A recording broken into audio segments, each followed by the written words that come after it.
Hello, everyone. A warm welcome to today's webinar on Future of Agriculture. I welcome you all. So, I would like to start my webinar with a quote. It says, "My grandfather used to say that once in your life, you need a doctor, a lawyer, or a policeman, and a preacher, but every day, 3 times a day, you would need a farmer." Now, what better way to emphasize the importance of agriculture in our world today or in our lives? Now, let me tell you that today's webinar will cover bird's eye view of agriculture industry and its dynamics. It will help you evaluate agriculture as a successful career option, know the high-stake opportunities of agriculture entrepreneurship, and it will also help you informed be about career advancement opportunities for agriculture. Let us understand why agriculture is boon to our economy, or why agriculture is considered as boon to our Indian economy. Now, number one reason is it employs the largest population of our country, or employs the most largest part of our population, and it helps them earn their livelihood. Number two, it feeds the huge population of India, which is 1.27 billion.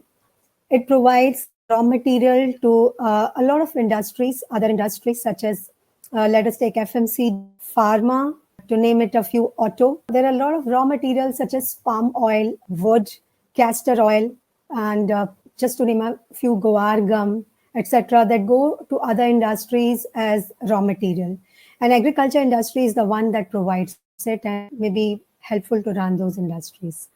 And the fourth reason, of course, which is given here, is agriculture accounts for 50% of India's export. In the year 2019, India exported, the value or the worth of Indian exports stands out to be 38 billion US dollars, which is a huge amount. And the products or the commodities which were exported were mainly, I think you all can guess, it is basmati rice, largest, and then non-basmati rice, and apart from that, also buffalo meat. India has we will cover it in our next couple of slides, that we have cattle population. And so the fourth one is agriculture gives significant revenues to central government and state government as taxes, land taxes, and also the freight taxes. The largest amount of freight happens with agriculture, taking commodities or the produces from one area to another using the logistics. So the freight as well as the taxes from the land adds a lot of revenue to the government's kitty. Agriculture also, accounts for gross value added of 265.5 US dollars, billion US dollars. Okay. So moving next. So with all this, I hope I could emphasize that why agriculture is considered as a strong pillar for India's economy. Let us understand where do we fare in terms of agriculture in the world. So today, India is considered as the largest producer of spices, pulses, milk, jute, cashews, and tea. I think these are a couple of things in which we are the largest producers in the world. In terms of second producers, we are second in the staples such as rice, wheat. We have like cotton, sugarcane, and fruits and vegetables. We are also the largest manufacturer of farm machineries like tractors. And you would be surprised to know that in the year 2019, Indian closing figure for tractors stood out to be, 8 lakhs plus. I think 8 lakhs 45,000 something. So that was the amount of tractors or farm machineries which were sold in India. India is also fourth largest manufacturer of agrochemicals, which means they are, used in India as well as exported. Now, also India is a home to the largest livestock population. Today, the livestock population of India stands to be 535.78 million, and it translates to 31% of the world's livestock population. Besides, there are several, favorable conditions that promotes agriculture in India. So let us try to understand those. India ranks 10th in terms of arable land. Arable land is the land which is available for cultivation out of the entire land holdings, which stands out to be 161 million hectares in India. And besides that, India is also having 20 major agroclimatic regions. It has 46 out of 60 soil types within at our homes, and 15 major climatic conditions of the world exists in India. Strategically, the geography of India supports the export. It helps us to support export to all our neighboring countries and far off as well. The consumer spending in India is likely to reach by the end of this year to US dollar 3.6 trillions. And India is also home to a large number of plantation crops such as tea, coffee, and rubber.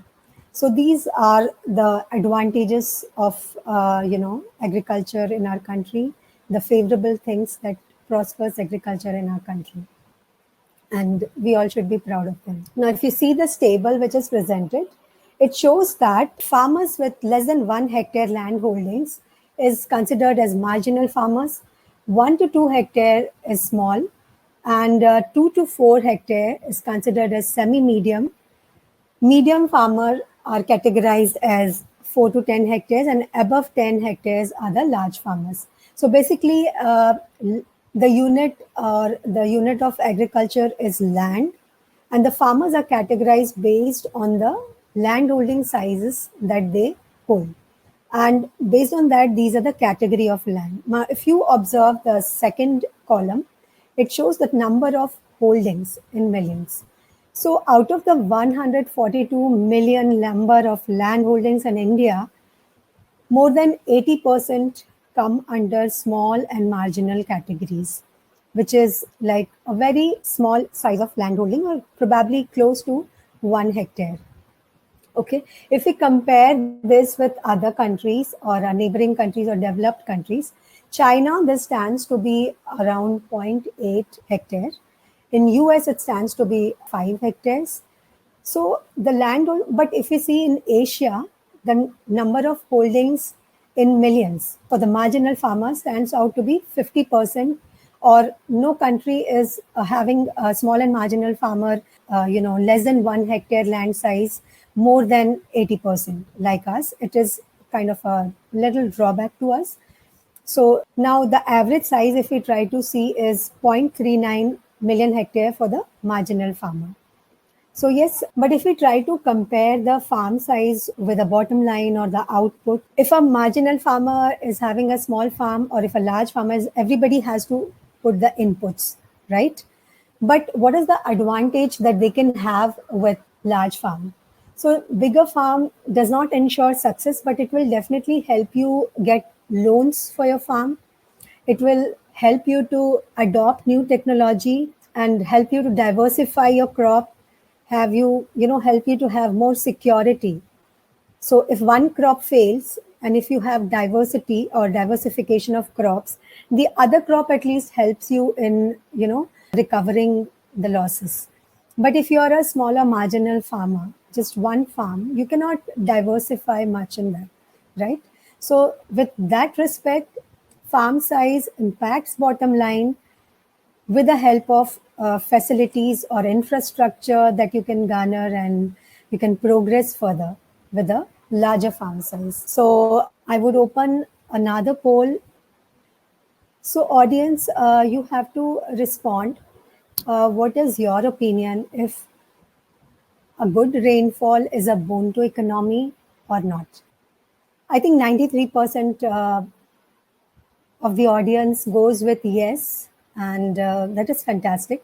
However, 7% are not very sure.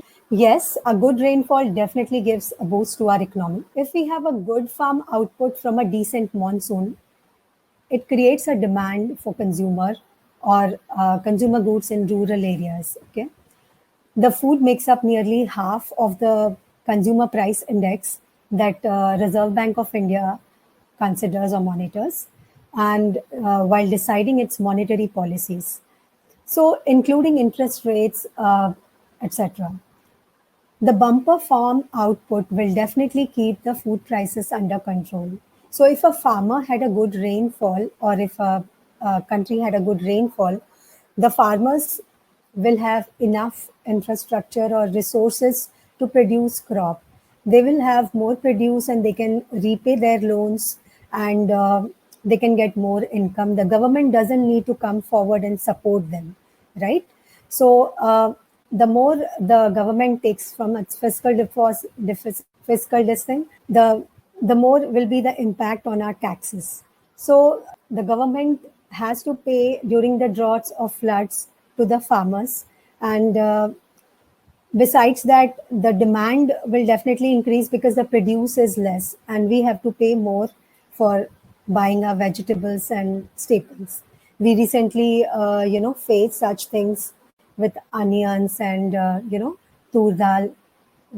These were imported from other countries, and we had to pay huge prices for that. So yes, the answer is if there is a good rainfall, it really helps our economy. Now, let us see what are the major operations of agriculture. Okay, so before we enter into the major operations, I would like to talk about the major seasons. India has two major, or basically three seasons. Out of that, two are major seasons: Kharif and Rabi. The Kharif season starts with the onset of monsoon from the month of June, and it gets over in the month of October. The major crops which are taken up by the farmers in the Kharif season, if you see the investment thing here down, it is rice, pulses, coarse cereals, cotton, sugarcane, oilseeds, etc. So basically, what happens? Many farmers in India, they only go for one crop in Kharif, despite India having the capability to grow three crops a year. That is because of the lack of sufficient water. Okay, so if a good rainfall has happened, they definitely try for a second crop with a reserve, which is the Rabi season, and it comes in the month of starts with the month of November and goes up to March. So the major Rabi crops which are listed here is wheat. Apart from that, it is also potato and vegetables. All the vegetables like tomato, carrot, peas, etc., are sown in the Rabi season or winter season. Okay, and it ends in by the month of March.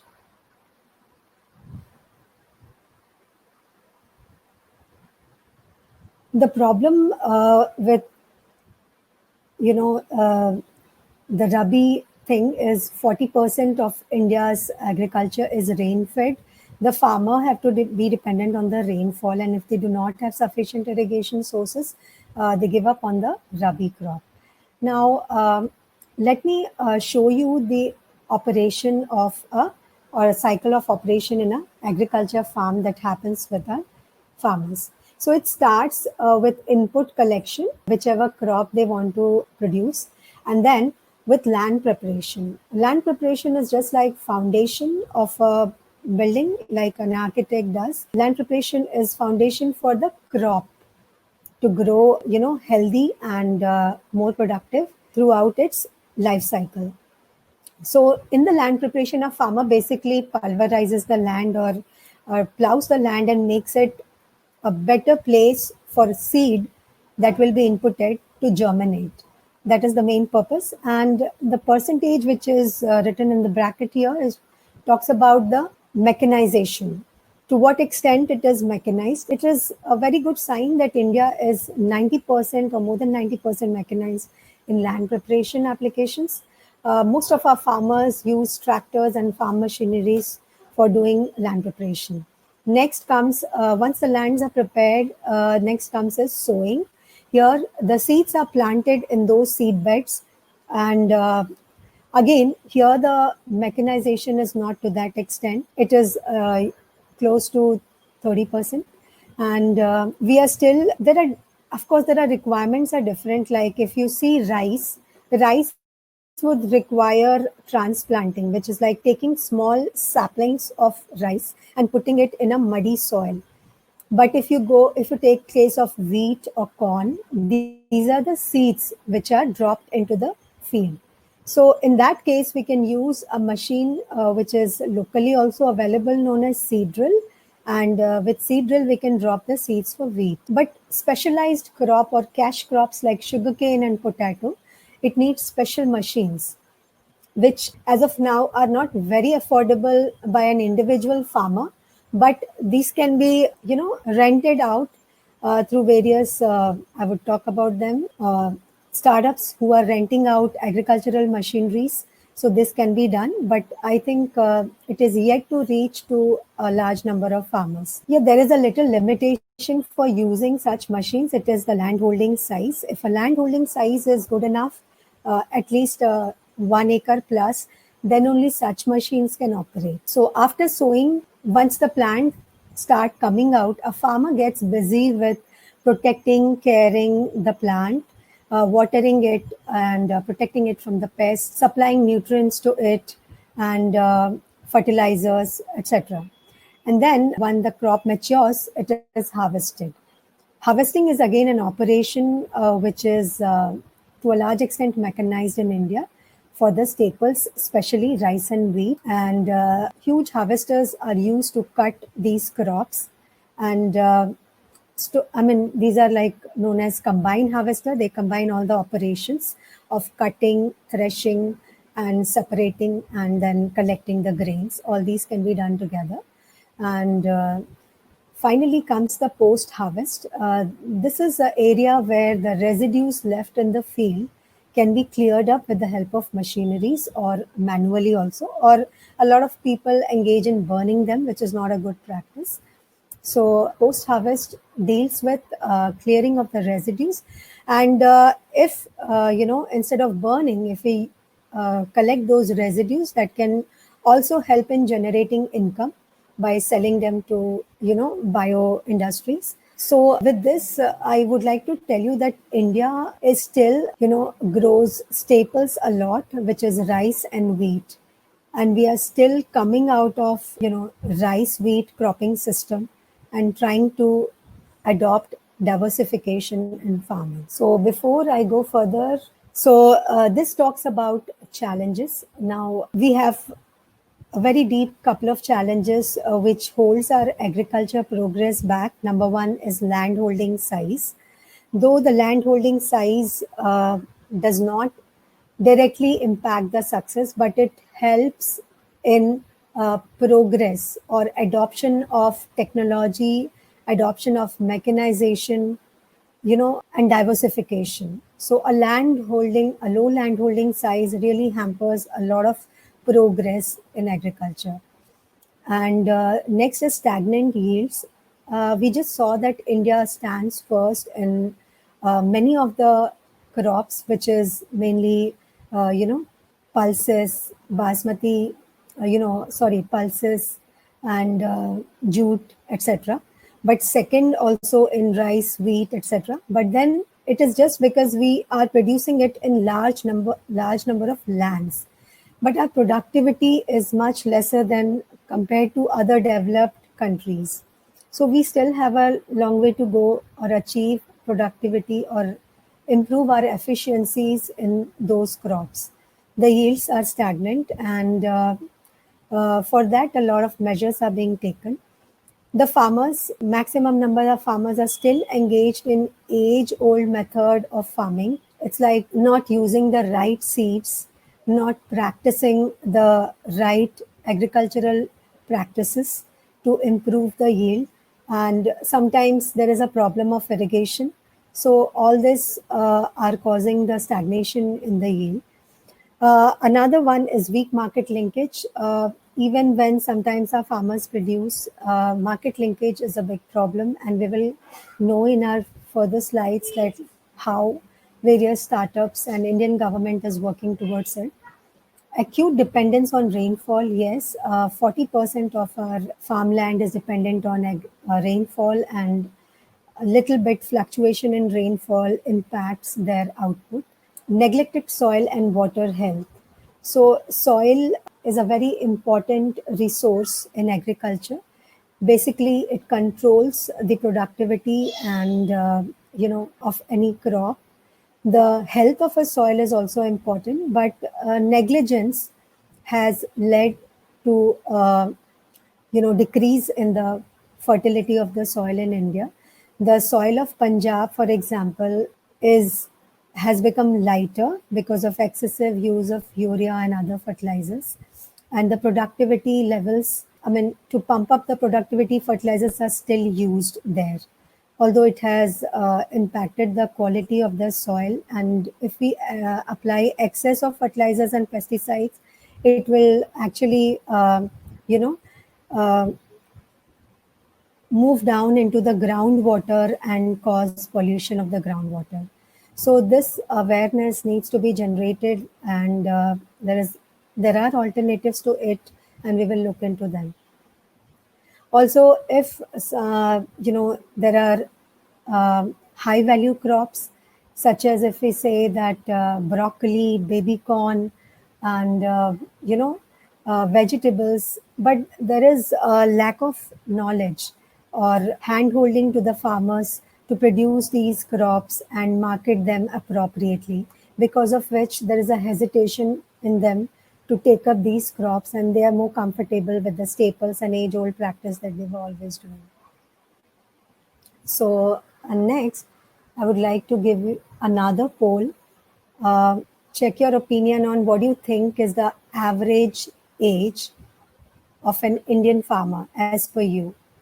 So, what do you think is the average age of an Indian farmer? I mean, so the options are like 70 plus, 60 plus, 50 plus, 40 plus, or 30 plus.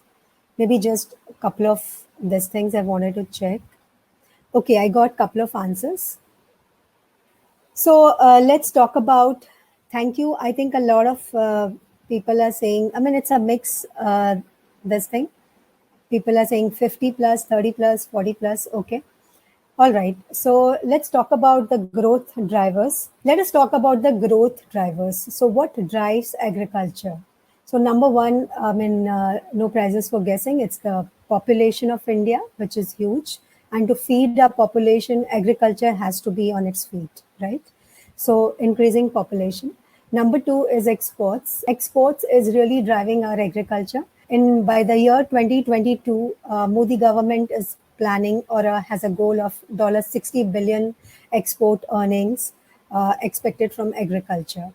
And the largest commodities that they're expecting to export are, of course, basmati, non-basmati, buffalo meat, besides guar gum, fresh fruits and vegetables, juices of fruits and vegetables, and many organic and processed foods, also medicinal plants and herbs, so about which India is a home. So number three is favorable demographics. By favorable, why did I check with you about the age is to discuss this. Today, the average age of an Indian farmer, as per the estimates, is 65 years plus.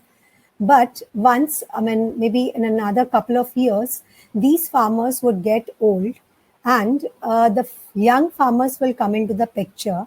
And for every young farmer, I'm considering 40 as young farmer, 35 to 40. And for every young farmer, there will be 2.165 years of farmer, which means a lot of young farmers would come into picture and old farmers would retire or go out of the picture. And what does this indicate? This indicates that these young farmers would come forward and adopt the technology better, because they are not very comfortable doing the farming like their forefathers have done. They are not very much interested in farming. But if farming is the option for them, they would like to do it differently. And this will also help in aggregation of the land, because the small farms, they will, I mean, this is just an estimate from a recent study which has come up, and it tells when the farmer age becomes 40 plus, that it would lead to aggregation, and this is a favorable demography for Indian agriculture, and it will definitely help in adoption of new practices and new technology. Apart from that, I think with the rising income of our middle class, our tastes are changing. We all want, variety of food on our table. Our breakfasts are exotic. I mean, we would prefer to have, and we really do not want only dal chawal in our, dining tables. Our kids' taste buds have also changed, and we want variety food. And so consumer taste is changing, and people are expecting variety of vegetables, fruits, exotic blend of foods. So all this, the farmers are the people who have to fulfill our expectation. So so changing consumer taste is also driving the growth in agriculture. But just to quote a study, if we see the figures in agriculture in terms of growth, the statistics says that we have hardly grown in agriculture in past 6 years. The growth is just 2.88%, and in this year end, by this year end, we are expected to grow 2.9%. So this is a sad figure that the suddenly or the growth is little stagnant and going little slow. But I think the pandemic has helped, and we will just check in our upcoming slides like how it's going to help. The number two is supply side. If we see, a lot of hybrid and genetically modified seeds are available to farmers these days. You all have heard about, might have heard about BT cotton. There was a wave in 2006-7, which revolutionized the cotton farming in India, and we became the second most producer, the best producer in the world in cotton. So that was a genetically modified cotton. Such things are also available for brinjal here and mustard. Also, if we see the hybrids, I guess a lot of you might have seen the hybrid guavas in the market. Okay, seedless grapes, and then many such examples are there. So from the supply side, if we see, there is a lot of modified crops which have come, which are going to help farmers to increase their yield, protect their crops. So favorable climate for variety, for wide variety of crops. So India is blessed with, as we discussed, 15 or 16 agroclimate conditions which are available in the world just in one country. So we can grow from olives. Olive is a native of Italy. We can grow olives to zucchini, from barley to basmati rice in India. All this is possible, and I don't think there's any other country where the climate is such favorable or diverse. So it is only the matter of taking opportunity.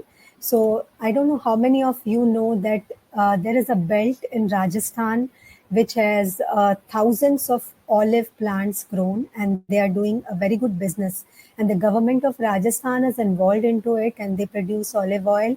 And though people, I mean, hesitate to buy Indian goods, but that is olive oil produced in India for Indians, and it is economically cheaper than olive oil that we import. So this is kind of exemplary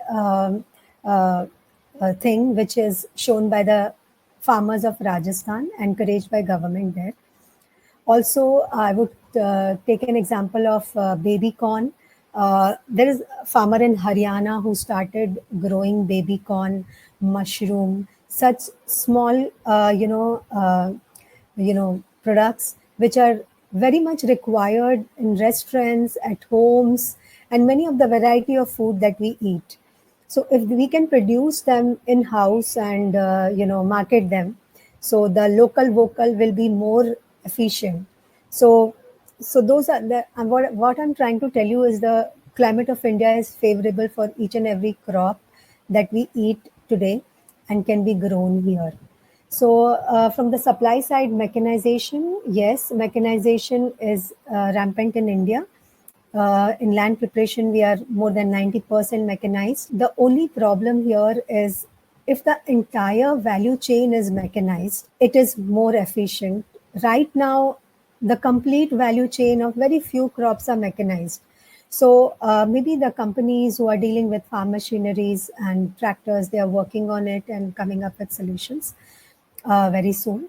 But that helps all the solutions from one umbrella. If they get, the farmers would be happy and more confident to use. So that is about mechanization. Farmers and agricultural labors. So I will answer this question. It's not really, hazardous because it is taken care during the preparation of the gene when it is, injected into the new crop. Though there is a debate that genetically modified crop can, cause some of the, maybe some kind of disease in us, but scientifically it is not proven anywhere, or there is no evidence that genetically modified crop can cause crippleness or any kind of disability. So, as per my understanding. So, regarding the policies that the government is helping farmers, so that is agriculture export policy. Next is Pradhan Mantri Kisan Samman Nidhi Yojana. This is a policy which government of India has opened up for the farmers. They get direct money in their accounts and to help them in case of any poverty, or just to live a dignified life.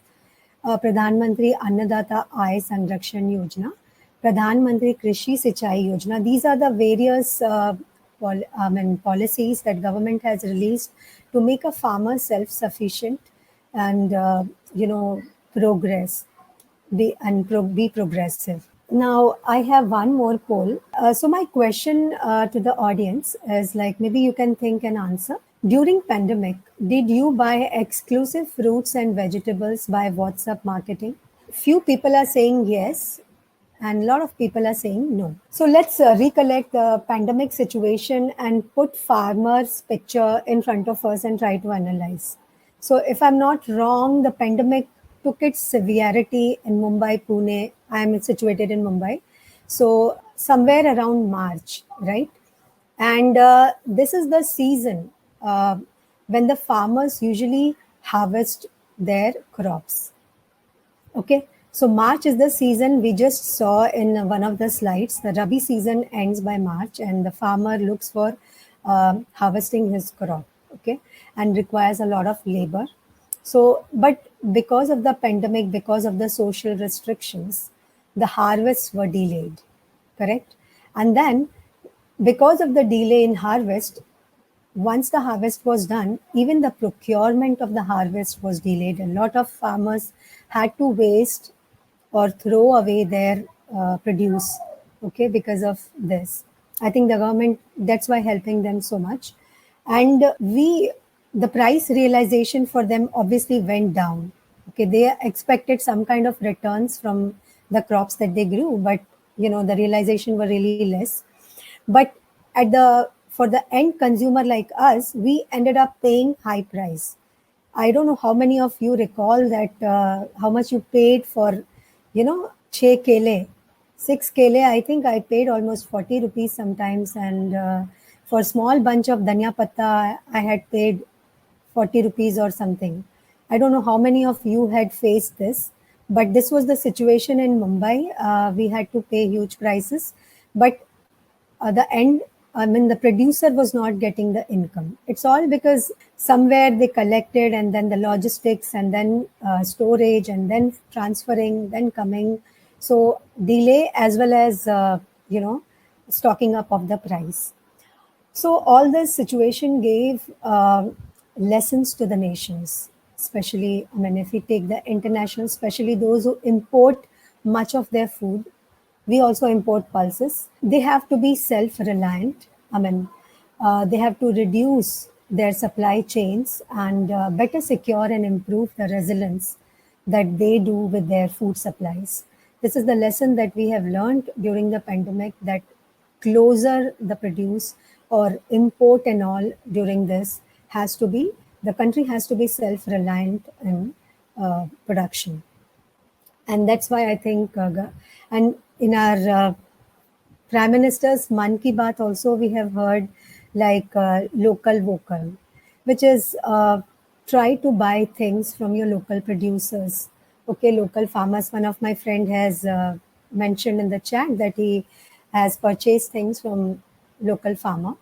So support, we as an individual or consumer have to support the local farmers.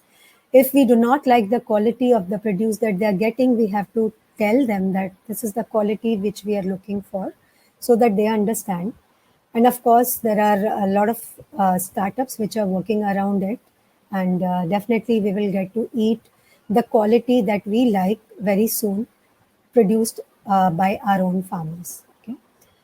Um, Now, if I see the other things, the pandemic has also changed our mindset. Like, we have become more cautious about our immunity and the food that we intake. Suddenly, the immunity thing came up, and we wanted to be very sure of what we are eating. Healthy food, more fruits, nimbu, ginger, pepper. So all these things had to be included in our daily diets so that our immune system is strong. Besides that, we were at times wondering, ये खाना जहाँ से आया है, is it safe? The traceability factor. Are we sure that the food from where it is coming, is it safe? So, but then we didn't have much choice, so we had it. But then, had it been traced, if we had a factor of traceability somewhere, we would have been more confident having it, or we'd be more excited to have our food, right? And of course, as I covered, the demands were fluctuating because farmer had produced, we wanted food, but in between it was stuck. Okay. From the supply side, a lot of things we observed was like we wanted doorstep delivery. We didn't want to step out, protect ourselves, right? So doorstep delivery, there were apps. You know, here is where I'm mentioning about the WhatsApp marketing. I had got couple of WhatsApp messages which talked about Alfonso mangoes will be delivered at your doorstep if you order 2 dozens, and priced around this. So all this was a delight, getting mangoes delivered at your doorstep. And somebody came up with a message of hydroponics grown salad vegetables, and very beautiful colorful picture of cherry tomatoes, broccoli, and mushrooms, and I mean not mushrooms but then other things like zucchini, everything put together, and 3 colors of capsicum. So that was very attractive, and known to be, supplied at your doorstep. And hydroponics means without much contamination. So such food would be delight. So I really ordered them and consumed it, uh, thinking that the whatever the source is telling is right. But I really didn't have any tracking or traceability there. I would have preferred. So another thing on the supply side, we all saw that the reverse migration of labor.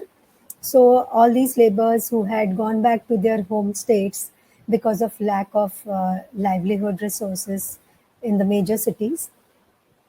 So to support them, we have to buy our local stuff, and they will be encouraged by the government to produce food locally. They will be engaged.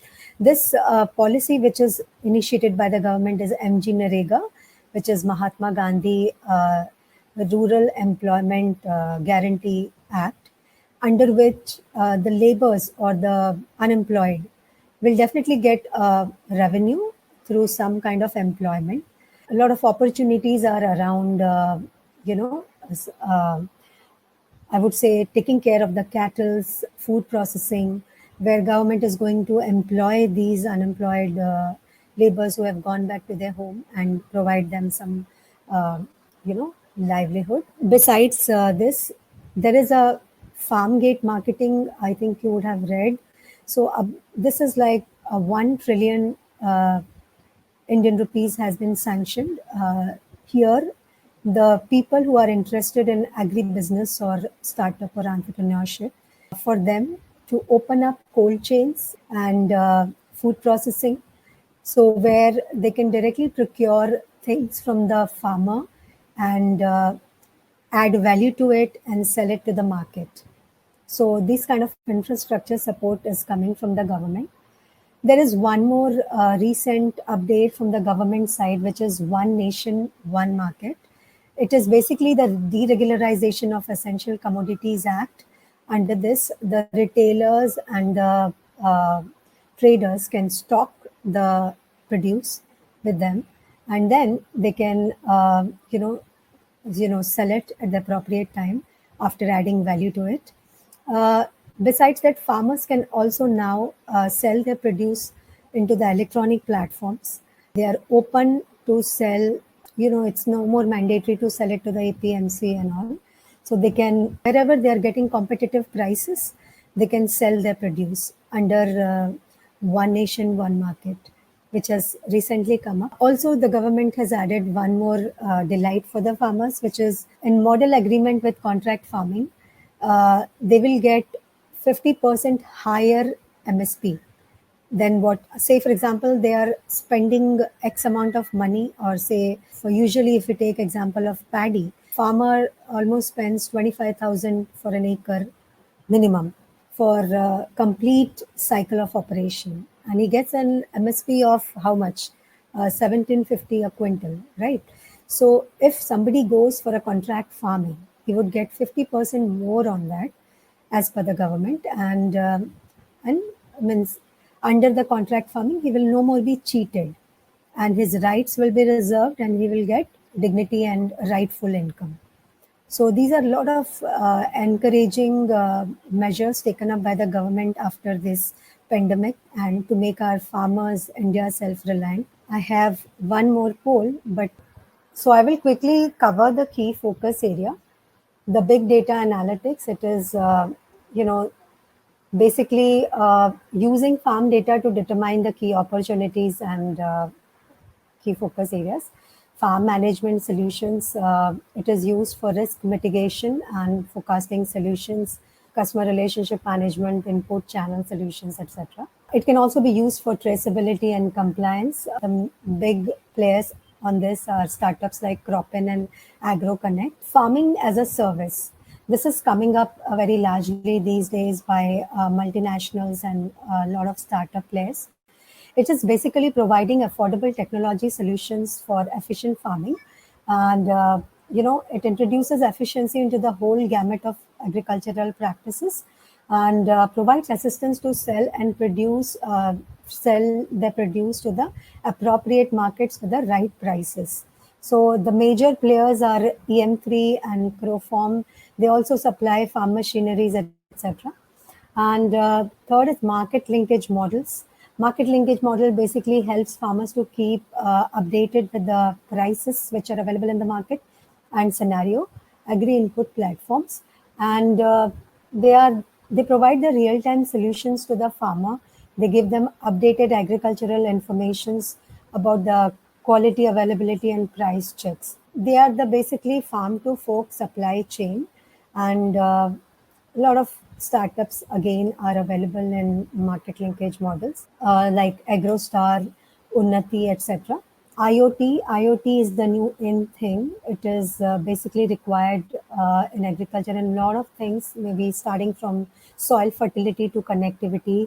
It is critical part of modern agriculture. All the vertical farming, hydroponics, etc., that we would be seeing, or in the future, IoT would be the heart and soul of it, because we have to get all the sensors ready, and from the sensors we get the indications about temperature and solution, the required amount of nutrients required in the solutions. So that is about IoT. Food processing deals with increasing the shelf life of the food without compromising on its quality and taste. The food and grocery market of India is sixth largest in the world, and the food processing industry contributes 32% of the food market, and is also one of the largest industries in the country.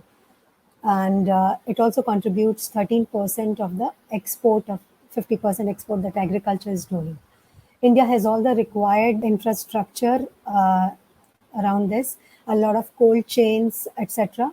But still, government is giving more support, about 1 trillion rupees that we were talking about, for supporting more infrastructure around food processing. Food safety and traceability, as we discussed, the consumers are becoming more and more cautious and interested in where the food has come from. So, can it be tracked? What process has been used? How much amount of pesticide or fertilizer has been used for producing this food? So, all that can be done, and it is being done right now. In the process, and very soon we will be having the uh, you know geocodes for all this, and we will get our food traced till the last end. Agriculture biotechnology. So basically, it offers multiple innovative techniques to develop high yielding crops, and these crops can counter the biotic and abiotic stresses. India's bioagriculture is currently estimated to be US $7.8 billion, and it's a huge industry. People who are interested to start entrepreneurship can get into this field as well.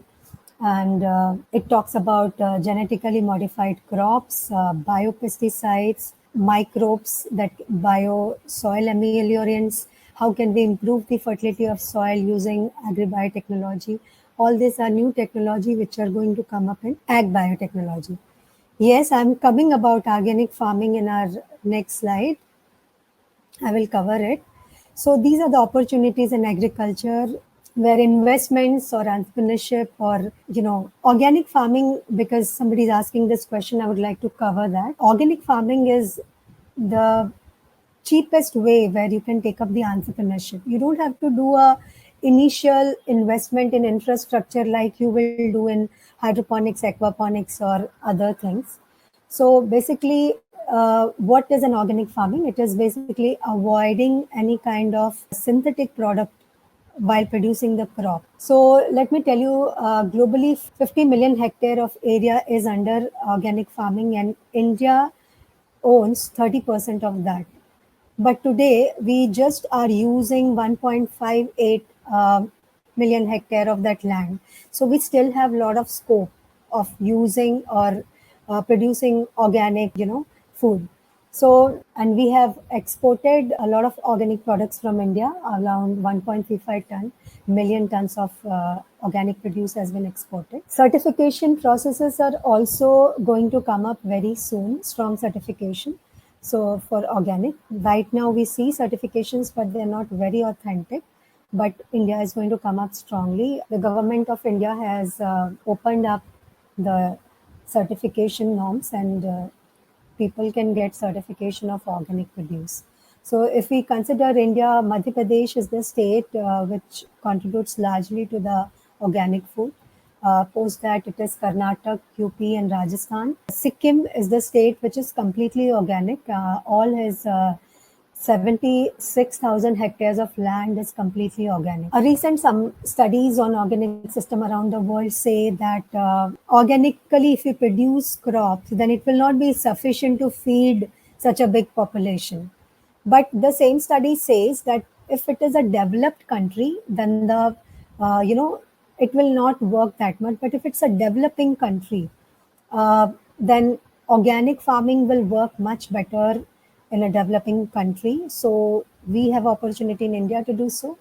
And so basically, it involves the use of green and animal manure, and it builds deep rich soil and helps in carbon sequestration and building up the fertility of the soil. So Vidarbha, yes, yes, it is possible. It is possible anywhere. It's not that it will not be possible. If it's a farm where you have already taken up a non-organic farming, you will have to wait for 3 years to convert into organic farming. Okay, and then you can probably use some of the exotic. Vidarbha is like mostly rice, but I've seen farmers growing other crops as well. So please go ahead and think about it. It's a good thought. So coming up next is agri entrepreneurship. So when I talk about entrepreneurship, it's a buzzword. It's a it brought a glam to the otherwise mundane sector of agriculture, and because of the startups that have entered entrepreneurship, it's involved. They have solved a lot of challenge which is being faced by our farmers. In 2015, agtech investment hit a record of 4.6 billions. This is the evidence that you know technical or technology or the people involved with technology are showing huge interest in agriculture. Out of the 140 million land holdings that we have, small and marginal farmers are the major ones. So it's not very easy to consolidate them and bring up any technology in a fruitful way to reach out to them. It requires a lot of cost and energy, and that is where most of the startups or technology is not able to reach. What we need to do is solve real life problems of the farmers. Say for example, we sell a tractor to a farmer and tell him that this tractor is equipped to run driverless. Okay, you do not need a driver for this. So good, he can do it. But then is he ready to accept that technology, and are we ready to handhold him with that technology? So to what extent are we supporting him in that? So these are some of the small things that we really need to think when we are coming up with a technology solution or agri entrepreneurship to solve problems of the farmer. We also have to take care of adapting to the vagaries of the market. Agriculture market fluctuates a lot because it is climate dependent, and whichever uh, uh, idea you are taking up, you have to take care of this as well. And consumer habits. So consumer habits is changing. It's changing towards better, healthy food, traceability, and safety. So all that has to be taken care of. Enhanced environmental regulation. If you want to export your produce, the regulations become more stringent. The consignments gets rejected if there is any flaw in the guidelines. So all that has to be met, and quality produce has to be there. So this all has to be taken care of. I would say pickles.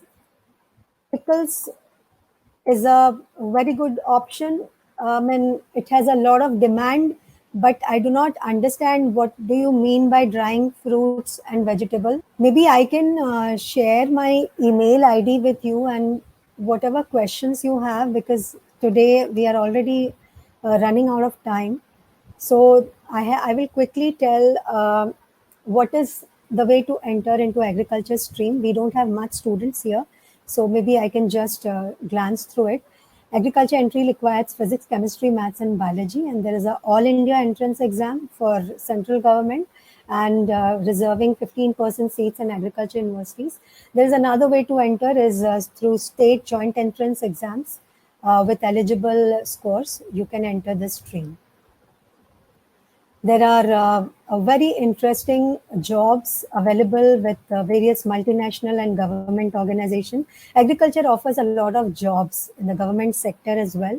I have listed them for your reference. There are a lot of private companies are also there. I will show you a list of some of those input industry which sell seeds and pesticides. There are fertilizers industries, tractor manufacturers, farm implements, irrigation, and then food processing. These are the major, players in agriculture industry, and they pay very decently to the, employees. And it's a good, sector to take part, or and some of the career path, whoever is interested in taking up. So I have put a little bit of CTCs around for you to understand. So with this, I think I will close. So Anand Rao Shankar has asked how much finance is required of fees. Agriculture is a very, very, I would say, low cost or very economic course. I have myself studied in a government college, and I think my father would have hardly paid more than 10,000 for 4 years degree course. Besides that, I also earned scholarship of ICAR. So that's what I would like to say. Fees, you should not bother.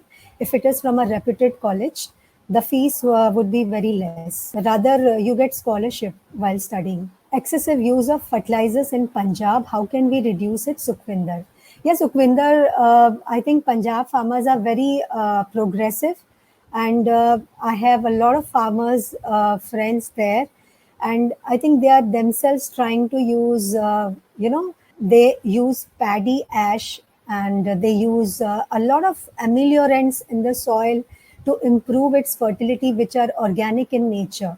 So they, though they are applying fertilizers, but now they are mixing it with a lot of soil ameliorants or organic things such as farmyards. They are also doing dhanchia in the field to improve its fertility level. So I think they are already aware and doing it. But yes, I would say shifting to organic would be more helpful, and it is doable there. Okay, food traceability. So food traceability, a lot of startups have come up here. You will basically need to link up with the farmer and adopt them and teach them like how your food is going to be traced. So you have to record basically what amount of fertilizer and pesticide, handhold them that this is the required amount. Beyond this, it should not, it doesn't require. It starts with, soil testing, water testing, everything needs to be tested before you put a seed into the soil. You should know what is the required amount of chemical that is allowed to produce this much of yield, and then it has to be noted and get certified with a tag. So that can be a very healthy thing. And I think I was involved in a couple of projects in food traceability, where we went up to the end customer in potatoes in Agra. But then farmer, they, I mean, if they have a huge land and producing a lot of crops, they really do not care about these things, and it requires a lot of patience to sit and explain this to them and get this done with them. So that would be my answer to food traceability. Yes, we need license for organic farming. We do need license. You will have to contact, on the website of APEDA, there is a guidance.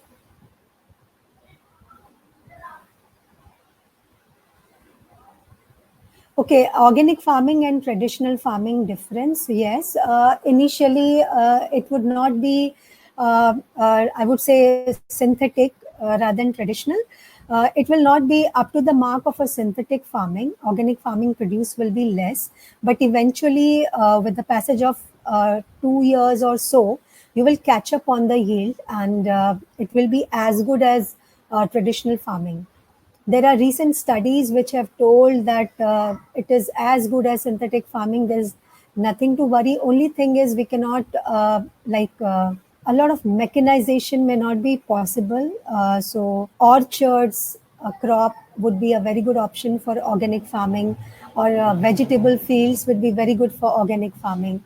So these are a couple of options that we can take up. But I think Indian farmers are also producing organic cotton, and lots of sugarcane in Maharashtra is produced organically. So contract farming. So there are a lot of private players in contract farming, like PepsiCo, and a lot of companies who are there into contract farming. Government has recently upgraded the norms that if you are signing up a farmer with into the contract farming, you will have to pay 50% more than the MSP to him. So that is kind of a help to farmer. And the guidelines, whatever you want the farmer to produce, you will have to convey it and provide all the inputs. Okay, so that is about norms for contract farming. What do you think about methods like hydroponics, aquaponics as future alternatives? Yes, these are the methods which are going to be the sound infrastructure for agriculture. They are going to come up. Already, I told you I ordered hydroponic grown vegetable. Basically, hydroponic is like growing without soil, only with the help of water, and the roots are dipped in water, and timely supply of light and nutrients you have to supply. So this is it is a in thing, and it is going to boom in the future. But please take care of your investments, and study your market well. So if you are doing hydroponics, you have to attract consumers who are upper middle class or middle class. Okay. So if you are in such area and if you can approach them, then you please go for hydroponics or aquaponics. So because they value such things and they would love to, have a traceability through hydroponics for such, because a lot of people don't like mud at the end of spinach or methi.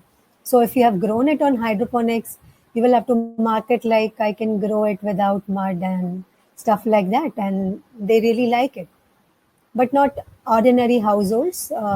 You will have to target the households which are good in income levels. I am a doctorate from in agriculture from IIT Kharagpur. I am I have worked for 15 years in agri industry, basically in John Deere and Mahindra.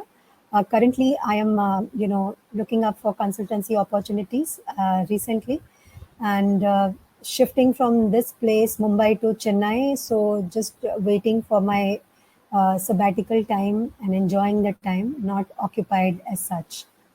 So thank you all for wonderful questions and being such a nice listener. Soil mapping techniques, yes, this is very important. A lot of work has been done by government and startups are already working on it.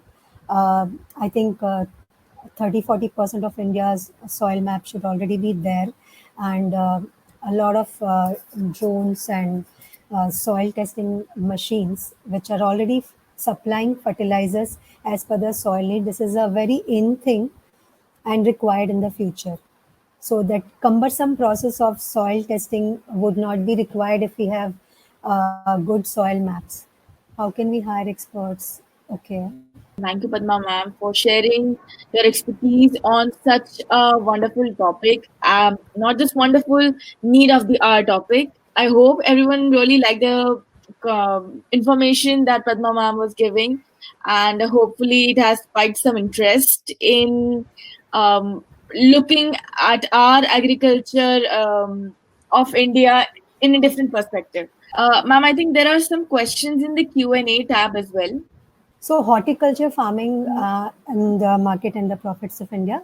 This is a, I mean, a very, very upcoming field. If you're growing a crop, any crop, say for example, Lauki, you take bitter gourd, you take anything.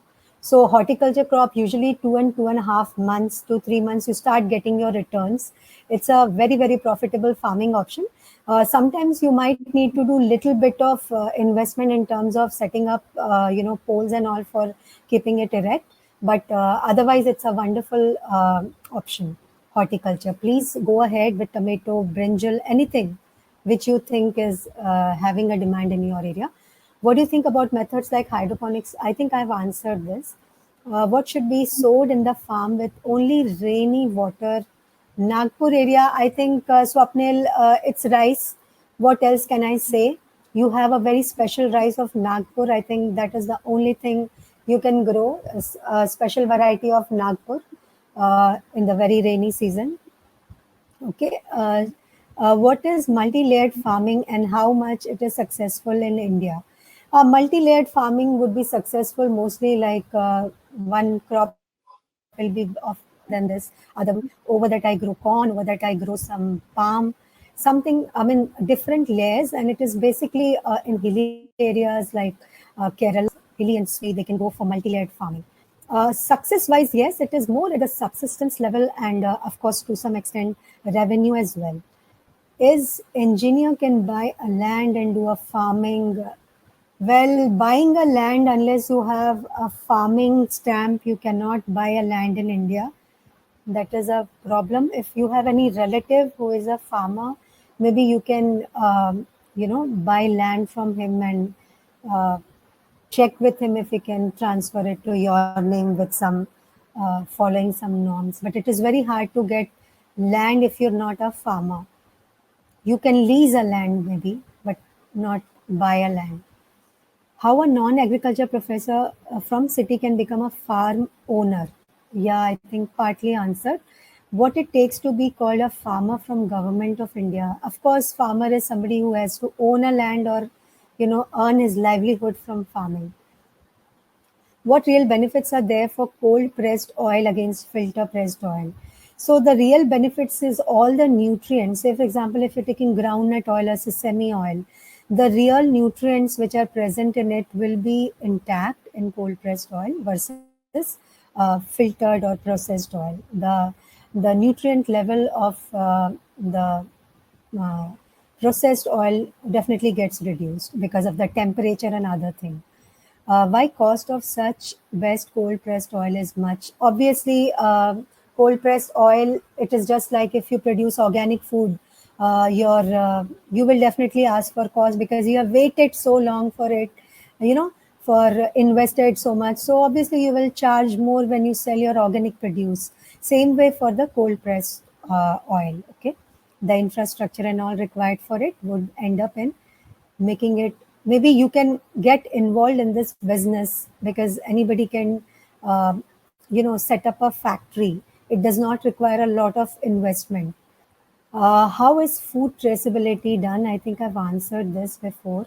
Has government framed any norms for contract farming? I've answered this. Could paddy and pulses be grown by vertical farming?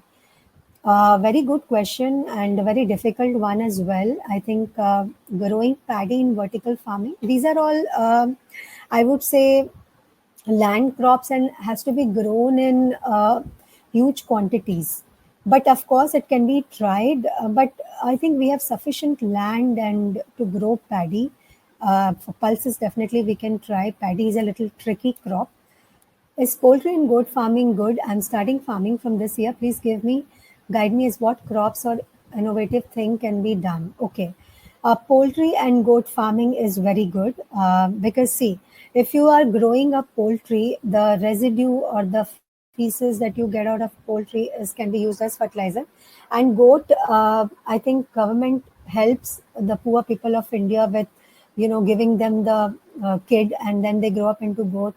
You can earn revenue by meat or rearing more goat. It's not a difficult farming option and does not require a lot of investment also. So poultry and goat definitely is a good option to start with, and once you are more conversant with and I mean, if you need more information, you can email me separately. I can give you some tips to how to keep goats and poultry in good healthy conditions for long, and what are the ways to take care of them from vaccination and all those stuff. Okay, I'm starting. Congratulations. Please take it up. We need people like you.